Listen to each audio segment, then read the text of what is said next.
everyone, Crow the Artist here, and welcome back to another Ben 10 breakdown. Every series needs its poster boy aliens to help advertise the show. Classic had Heat Blast, Forearms, and Accelerate. Alien Force had Swamp Fire, Humongosaur, and Wrath. Ultimate Alien had Ultimate Humongosaur, NRG, and Armadillo, although those are kind of debatable. And Omniverse has Shock Squatch, Blocks, and what everyone's really here to see, Feedback. Why do you like Feedback so much anyway?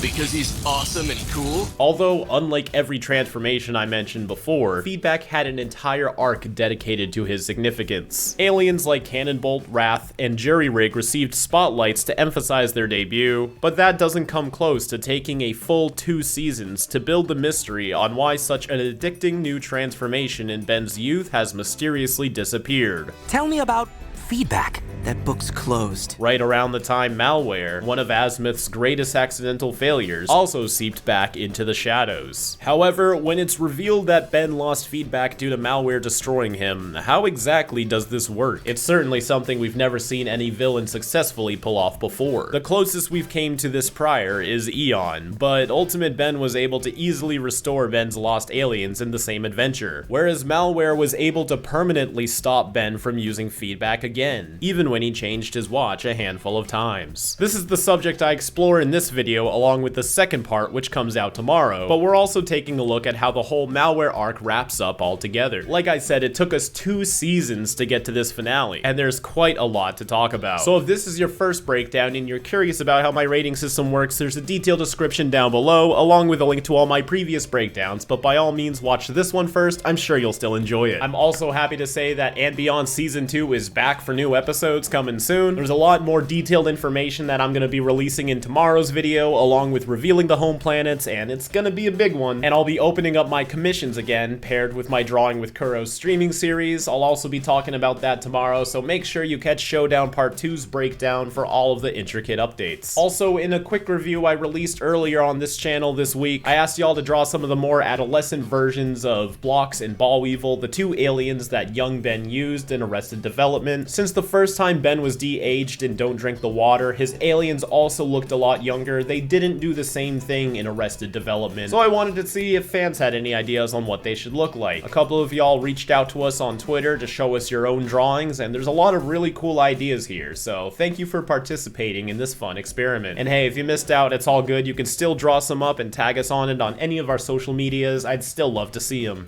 The first of the Season 2 finale, Showdown Part 1, first aired February 9th, 2013, written by veteran Ben 10 writer Marty Eisenberg. The faction make an assault on Galvin Prime to directly attack Azimuth, who soon seeks the help of Ben and Rook for his own protection. Meanwhile, the secret of Ben losing Feedback is finally revealed, forcing Ben to start to deal with trauma that he's repressed years ago. And we're already back on Galvin. Welcome, children, to the Galvin Museum Hall of Predators. We also have Wyatt, who is the character named after Derek, giving the tour of the Galvin Museum. Galvin Sari, also known as Fergie, makes an appearance as well. We Galvins have used our innate intellect to outwit and defeat every existing predator in the galaxy. That's kind of how humans survive too. Not through our strength, but through our knowledge. Also, the voice that Tara is using for this character sounds a lot like oh man, who's the mushroom lady from Chowder? Wow, I googled chowder and I got a bunch of bowls of chowder. Truffles, that's who I'm thinking of. It's about time someone realized what I had to offer! Welcome, children, to the Galvin Museum Hall of Predators, except one. Omnivoracious. The Galvin Predator, now extinct. Bones are all that remain in the known universe.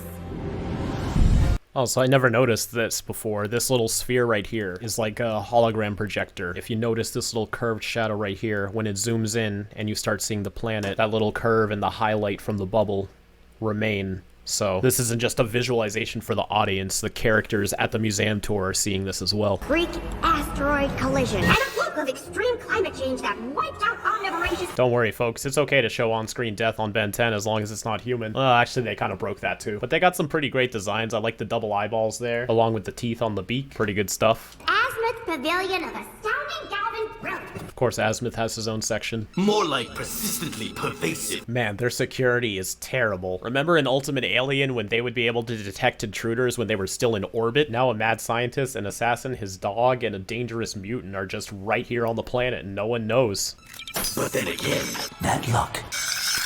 I think what makes the Nemetrix more interesting is knowing how we obtain the predators of Ben's aliens. Like, Hypnotic is one of my favorites, but I think that's just because, like, we got his story more, whereas the others just kind of show up and they're some form of a worm. And here they're using the DNA of an extinct species to revive it as a transformation, kind of like what the Omnitrix is supposed to be used for. So in terms of background, this is definitely up there for me. I'm much more interested in the lore of the Nemetrix than the actual predators. You there! Step away from the fossils! Man's got his flashlight on in broad daylight. I feel like this was boarded with the intention that they were probably in the dark. When trouble's taking place, just shoot him with some maze, Ben 10. This is the very slow but sure transition where Omniverse starts limiting their background music, which is common for every TV show, mind you, but something about Omniverse makes it super noticeable. There are festivals for yawning? It means I'm bored. You know, Rook's ignorance I feel like should have gotten old by now, but I feel like they use it just sparingly enough where it's not too annoying. And while Rook did say, I'm just going to assume from now on that everything you ever say is just some weird expression. You know, you never truly know. He's still gotta ask. He wants to learn. And knowledge is power, my friend. It's how you survive extinction. Would you please stop that? When I'm bored, I fiddle. Yeah, same. It is a wonder you have not destroyed the Omnitrix with your fiddling. Ha. Actually, I have, more than once. Very true. Dr. Animo and the Mutant Ray, Secret of the Omnitrix, Vengeance of Vilgax Part 1, Final Battle Part 2, and while not his fault, Inspector 13, and if we're counting those kind of stories, Outbreak, and kind of The Ultimate Enemy Part 2, I don't really know what happens there. Although technically, only twice did it actually permanently destroy the device. Perhaps we could pass the time more constructively with conversation. We have been partners for a while now, yet we barely know the first thing about one another. Man, I love Rook. Aside from Gwen, I feel like he's the character I identify the most with in terms of, like, how they talk to people and how they handle situations. Favorite color, green, favorite food, chili fries, hobbies, collecting something called sumo slammers. All obvious within minutes of meeting you. Very true. Those traits of Ben are put on display pretty hard. Worst fear, peacock's first crush, Patty Birkenfeld, 3rd grade, distinctive body marks, scar on your lower back in the shape of something called New Jersey. Really cool. And with 5Y all in my brain, it's funny that Danny also has a birthmark that's shaped like a US state as well. But also interesting on the note of Patty Birkenfeld, this is the 3rd time we've heard about Ben's first crush. First one obviously being the on-screen one, Kai. Then Alien Swarm, which is broad stroke canon, mentions that it was Elena. And now someone named Patty, who we never actually meet. I'm not confident this is all straight up errors. Maybe it's just different people's interpretations of what a first crush would mean. You know, it's like having a boyfriend or girlfriend when you're in 2nd grade. Does that really count? I read your file. Those plumber background checks are thorough. Although Patty is probably just because it was filed on Plumber archives. Elena maybe wiped all of her own files with the microchips, and Kai was never documented. I did notice one omission in your files. Tell me about feedback. Can't, sorry man. We gotta keep continuity. Feedback was your most utilized alien form for a long stretch of time. Then suddenly, your use abruptly ceased for good. I don't want to talk about it. I wonder if it was omitted because of Ben's personal feelings towards the feedback incident, or since as we've seen with Kyber, the Plumber archives can be hacked, not easily, but it's possible, and they don't want any proof at all that you can just destroy Omnitrix transformations, just in case the wrong person gets access to that information. I didn't use them that much. A barren highway. This is very much a classic series setting. Also kind of reminds me of the infamous Make It Fast music video. Here we have the Violent Offenders, which are just some placeholder throwaway villains that they use every now and then. Although I'm not sure they actually call them Violent Offenders in the show. We just kind of know that from extra information. And there's Feedback's theme. I like the look of his weapon as well. Look at how seamlessly the background loops with the telephone poles in the background here. This is a very good loop in backgrounds. We could really use Accelerate for this one, Ben. It's hero time! That's pretty cool. I'm assuming that the electrical charges on his feet give him an extra speed boost, unless Feedback is just straight up running this fast. But hey, he did it. He stopped them with Feedback. Good job. Another building fire. Classic Ben 10 scenario. It's hero time! Back to back, hell yeah. Making up for like the 3 times it was used in Ultimate Alien or whatever. Feedback absorbs electricity, doofus. Why do you like feedback so much anyway? Because he's awesome and cool. Me, when people ask why I like Swampfire, I'm not giving you an essay. I just like him, okay? Never feel like you have to defend your tastes. Just like what you like. You don't need to have a provable reason why. Oh, we didn't get to see how that one ended, though. Be funny if he didn't actually put out the fire. I would very much like to see this feedback. Why will you not show him to me? Stop the car! Is the world of Ben 10 just always on fire? Come on, water hazard! Decent transformation. It looks pretty good, but I'm always more of a fan when he morphs into the aliens rather than just suiting up with them, you know? I love seeing his ability to absorb fire. Citizen? No! And whenever characters recognize it's Ben with the Omnitrix badge as well. Should I have done the Pac-Mar counter? I don't know. I just feel like I got so many counters now. But I mean... I'll think about it. Maybe if y'all in the comments really want it, I can retroactively start doing it. It's not too far in the show, but I also think I'd want to pair it with like a Bauman counter, because it's kind of the same joke. Like, I don't want a separate counter for Mr. Bauman destruction and Pac-Mar destruction, but man, I'm talking myself into it already. Y'all haven't even commented. I don't know. Let me know down below, but like, just another thing, you know? Leave Pac-Man alone! You ruined Pac-Man's new business venture! Pac-Mar's always using that insurance money to invest in a new business. The Undertown streets used to feel so populated, but not in this episode. Maybe everyone's off doing something. Pull over your flaming vehicle! No! Barbecue! Can't you read? Do you think Ben can read that? Because we've seen before that Ben's able to read alien languages, whether it be his own intellect or aided by the Omnitrix. Either way, he's been shown to bypass it before. Bad idea on all fronts! Oh, this lasts all the way up to the act break. I feel like this whole Pac-Mar scene is just eating up time. And you know, now that we're in the finale, I kind of don't want to be wasting time with stuff like this. It's harmless, but I don't know. This is not what I'm watching the season 2 finale for, you know? What'd you do that for? But we do see Heat Blast with his flame extinguished, a rare sight indeed. From behind, his extinguished rocks do look like how they do in the classic continuity, as across all the franchises, his rocks more or less always have the same pattern. Same with from the front too. Little guy still trapped in his truck. Yeah, this is just going on. I do like seeing the steam bubbles in place of his fire when he's underwater. You even see it cool real quickly before he rips it open. I wonder if being this extinguished actually hurts him. Looks like when they turn his layer green to shift him back to Ben, the shadow below also gets affected by the overlay. I know you're a busy Galvin. You were right to disturb me. Seriously, what happened to the Galvin security system? Malware may yet be in the vicinity. And they were still here? You Galvin think you know everything. To prove the undisputed. I just realized how weird it is that he has a stutter when he's projecting telepathic speech. Maybe it's something akin to like a brain fart or something, and he just has like these mental blocks when trying to form sentences. I don't know. I'm just trying to rationalize like a telepathic stutter. Superiority of the cerebral crustacean intellect. Note the mongrel's collar. Familiar. How many centuries did it take you to perfect the Omnitrix? That's a great question. It took me mere weeks to improve upon that perfection. Well, I wouldn't say improve. Not to mention that the Omnitrix does a lot more than just transforming the creature. It has GPS, it has communicator, it has teleporting. Not bad. Hey, praise from Azimuth. Hey folks, give me 10 seconds of your time to let you know that it is hero time. There's a new shirt, hoodie, and tank in our merch store, which is linked down below. So grab one if you can. Now back to the breakdown. You Galvin boasted that you've managed to outlive natural predators. Another really good transition from Zed. I wonder if it's as fun for the animators to make this as it is for people to watch it. It's also curious how the days before digital coloring, would they have had to like mix the paints over and over again to hue shift between blue to purple? That must have been a nightmare, or at best, tedious. What the hell is this thing? Look at this funny looking little guy. Lycobos. That's Dr. Psychobos. Wonder what the cerebral crustacean equivalent is to a doctorate. You don't think I took precautions to prevent you from using that device to teleport out of here? What about the snap teleporting that he used to do? Did you think to prevent me from teleporting anyone in?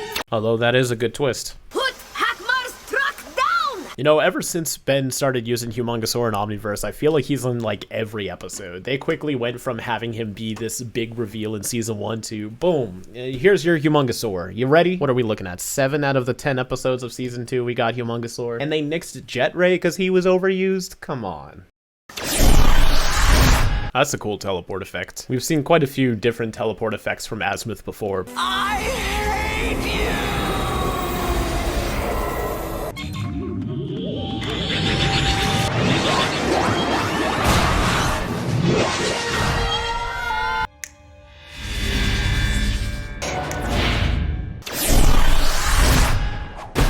This one's gotta be up there.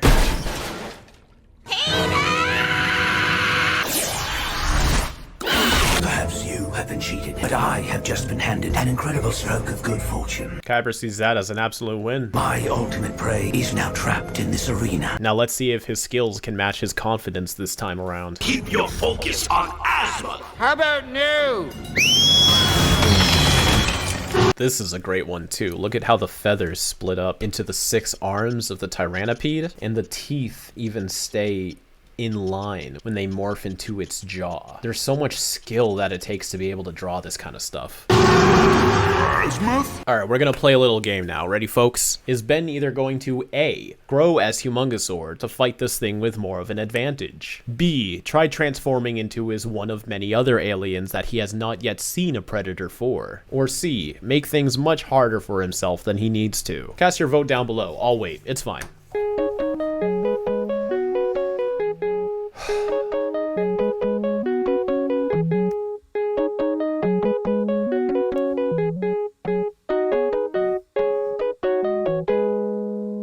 Alright, let's find out. If you answered C, you are a true Ben 10 fan. This is a neat creature design too right here. I feel like it always goes underappreciated that literally everything in an animated show needs to be designed, even if attention isn't given to it. Like this right here is a whole creature designed used as a throwaway prop, but it's like, it's a solid design and it's just not important. You are Azimuth. I am in the presence of the greatest mind in the universe. Why do they always gotta hold him like that? I have a feeling he probably likes it. He is not. When did he turn back? Did I miss that? Did I zone out? No. Okay, you don't see it. You don't even hear the flash. All right, my bad. I thought I was tripping. Paul Weevil's been getting a lot of love lately, too. This is a good example of his species' natural habits, where they share a home planet with the worst species, the Atrocians, and typically clean up after their messes. At least we're getting other predators instead of Slamworm and Crabdozer over and over again, so this is still kind of following into the same complaints I had before, but, you know, at least we're getting different predators. Cover me. I have a plan. I love this part of the episode. What about Ben? The kid can handle himself. And his confidence in Ben. Ben and Azimuth have such an interesting relationship. They very much have an understanding of each other. It's my guy. Still really love that effect for him. So what do you think he's seeing now that Omniverse has checked the box of like, oh, being a hero isn't about fame? Like, what's he seeing now?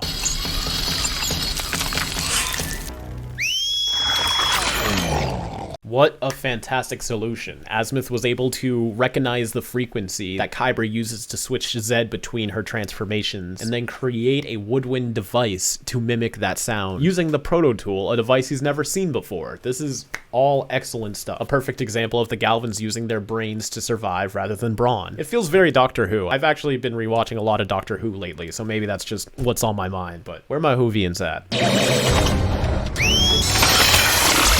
Right back to it. I have a plan. Back and forth battle.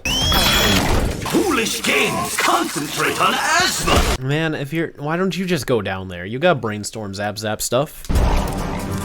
Zed's jaw passes under the ice layer just for a couple frames. Aw, it's probably the most affection Zed's ever gotten. And I will force you to cooperate. Wow, it's like Hobos is forcing him to use his jowls with the electricity. That's pretty neat. Azimuth! I gotta imagine that these pitches are just ever so slightly different in order for Zed to recognize what to transform into. You do see little holes in Azimuth's bone flute. That implies it can change frequency. But also Azimuth would have to know that this upcoming creature is even in the device to begin with. Another new predator. This one, the predator of the cerebral crustacean, the Vicetopus, referencing how here on Earth, octopus eat crabs.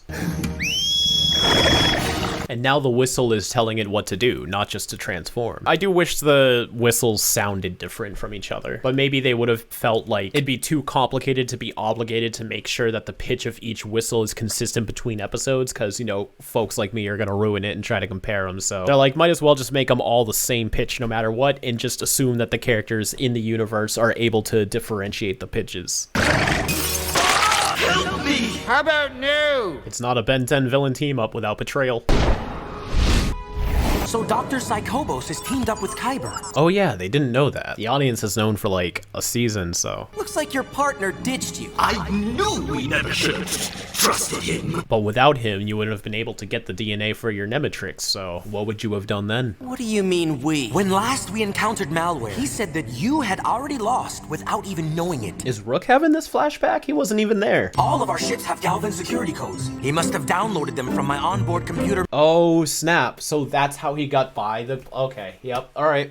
That's on me then. There was an explanation. Where is Malware now?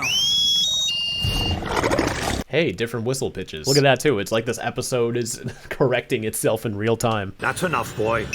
Although even the smartest mind in 3, arguably 5 galaxies can't tell that Zed's a girl. We need to find Malware. Slow down. You don't want a repeat of what happened to Feedback. Although it does feel a little uncharacteristic for Azimuth to randomly name drop Feedback if we're going to act like all the continuity existed ever since Alien Force Episode 1. Unless he's doing it specifically because Malware's involved. It's just, you know, it's always tricky when like you introduce something in a show super late but have to pretend like it was a thing the whole time. There's gonna be holes. You gotta excuse that. And what happened to Feedback? You never told your partner? I don't think he's told anybody. Do you think Kevin knows? Feedback was my go-to alien. I don't know why I liked being him so much. He just felt different, better. A lot of people try to link Ben's addiction to Feedback as an allegory for drugs, which I feel like might have been asked by a crew member if that was true or not, and it was denied. But if you continue the line, Like he was part of me. but I really like that perspective where Ben just truly cared about this transformation and felt something different, because Ben's transformations always feel different to him. You know, Wrath makes him more angry. Ditto and Jerry Rig make him more hyperactive. UA Brainstorm makes him a pompous asshole. So using the conductoid DNA probably literally does feel different to him. We just don't really know why, and neither does Ben. This whole background is very colorful. They're just chilling in a junkyard, probably looking for parts to repair the rust bucket. Really cool to see the lightning have an entire journey going up his tendrils, through his body and around his hand, out his finger holes to create this sphere of electricity. Really awesome. Man. Good thing that didn't land on his head. We need to talk to you about Feedback. It's not healthy to grow too dependent on any one alien form. I guess this can also parallel the intervention for the vouchers that this is a drug allegory. Whether or not it's intentional, though, it's probably not, let's be real. I do see the parallels, but I think, I don't know, associating it with that directly kind of takes away from the story in a way. Mostly just, at least for me, I love the fact that Ben is always so supportive and defensive on his alien transformations being individuals, even though they are just reflections of himself. And trying to write it off as like, oh, it's a drug reference. It's like, it kind of deludes it in a way. It kind of ruins the relationship that Ben has with his transformations, whereas you're turning it into something that it's not. If you keep overusing the conductoid DNA, it will have a detrimental effect on your ability to control other forms. Now here, Azimuth is specifying conductoid DNA, and that could just simply because they're talking about conductoid DNA, but it does beg the question, is that true for all of Ben's alien forms? Like, if he uses one alien too much, does it jeopardize his ability to control all the others, or is there something specifically about the conductoid? I think it's the conductoid simply because of Ben saying Feedback physically felt different, and something about electrical powers. You know, there's a lot of gray area you can do with that and just say, oh, you know, the neurons in his brain are affected. It changes his muscle responses, this and that. There's a lot you can do to wave it away. That's kind of the fun of electrical powers. But let me know what y'all think down below. Is this a problem that's exclusive to Feedback, or do you think if Ben overuses any transformation, it's a problem? So don't use Feedback anymore? You made them say that because you're so jealous you can't turn into aliens like me. Now he's trying to rationalize it with false reasoning. He's so against the idea idea that something he enjoys so much is harmful for him. Yeah, I hear it. I hear the parallels, but I don't know. To me, I just like it being a genuine storyline, you know? You did this to yourself, Ben. I can turn into whichever alien I want. No one can stop me. Well, the Omnitrix itself when you mistransform. Oof. Good thing they're by a junkyard. Remember the only time you ever beat him was his diamond head. See, Gwen's so smart because like she's recognizing the continuity. Like see, that's something I feel like Ben 10 doesn't really acknowledge is he'll find like a banger solution to a problem and then that problem will come up in a later episode and he just doesn't do it. Like magnets affecting galvanic mechamorphs. Like what would happen if Lodestar fought Malware? We're never gonna know. And there's the transformation. Oh, no, hold on. That one feels different.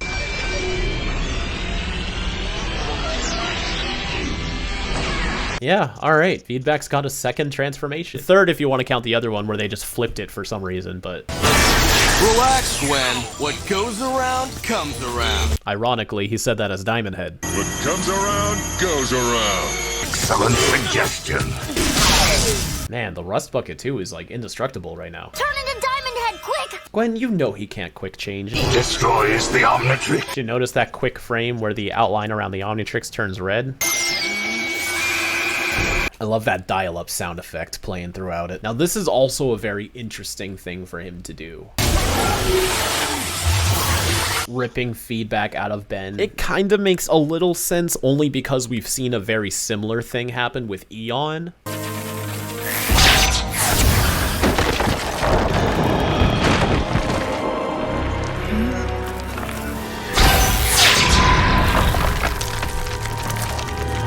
Or at least in the natural timeline, this is the first time it's happened. But it still kind of begs the question on like, what's even happening? Because it's not like there's just a Ben body, like human body, inside of those things. Like what happens when he's gray matter? I believe I talked more about this in my review of Ben 10,000 Returns because it begs the same issues, but there's just a lot happening right now. Like Ben is being de-transformed from feedback while his DNA is being constructed as its own... What was the term Azimuth used? The escaped geno-archetypes. The what?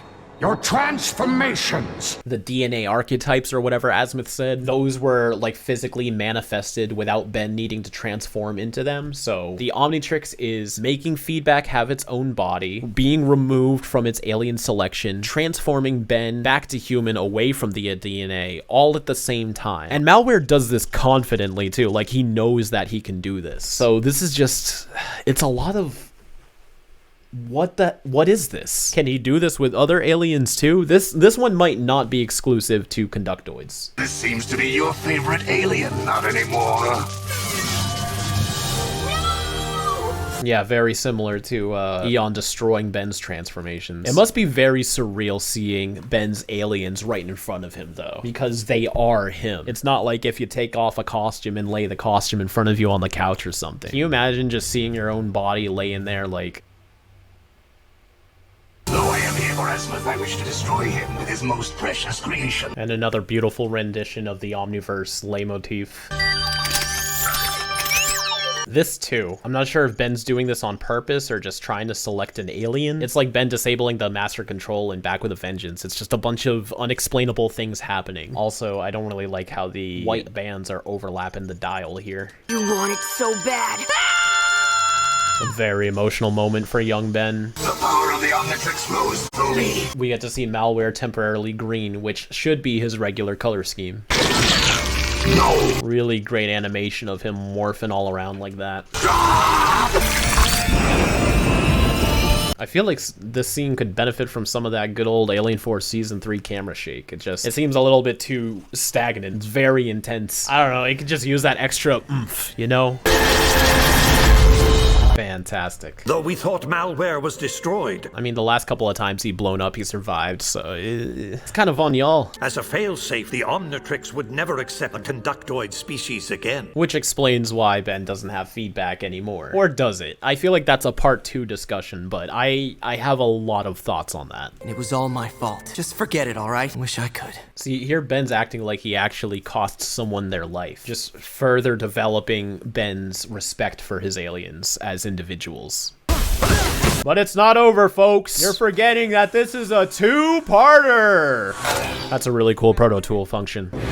And and the Nemetrix is gone. I actually forgot this happens. Kyber.